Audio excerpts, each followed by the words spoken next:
Anay punong barangay nga nasapwan patay upod ang 11 partner na naimbolbar sa shooting incident sadto suno pa sa kapulisan. Background sa biktima nga nagapakilala PDEA agent kag crime of passion, ginatutukan nga motibo sa krimen. Yaring balita nga itong ginatutukan. Setyembre 2016, sang naimbolbar si Frederico Gallagas Jr., anay punong barangay, sang barangay Bacong, Bago City, sa isa ka shootout sa barangay Takuling, Bacol City. Inisunod sa records sa Bacol City Police Office. Isa, si Gallagas sa 6 kalalaki nga nagbayluhan ng lupok kontra sa tropa sa kapulisan nga magaserbi kung tanis ang warrant of arrest sa isa ka drugista nga upod ni Gallagas. Nasamaran si Gallagas kag isa ka upod sini ang napatay.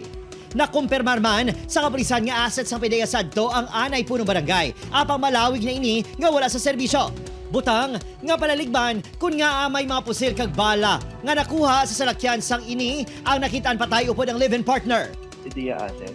Ang una, Pinatanaw na nato siguro very conscious man sa seguridad and when it comes sa illegal nga pag-handle especially sa grenade launchers beyond that basi may butang pakita nga wala na balansa yun. Malawa sa shootout sa Takuling, gintuyo man ini luthangon sadto sa ilang lugar sa Bago City.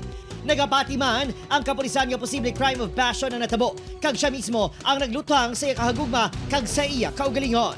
Santo sa autopsy sang bangkay ni Carmelita Davila, 8 kaigos ang bala ang iyan agom. Nagpaiway naman ang pamilya ni Gallagas nga ipadalom sa autopsy ang bangkay sini. Pag-ako sang utod sang babae nga biktima, hindi nila mabaton. Nga posible, ginluthang mismo ang ilahimata sang iya kahagugma sa sulod na sang isa kadekada.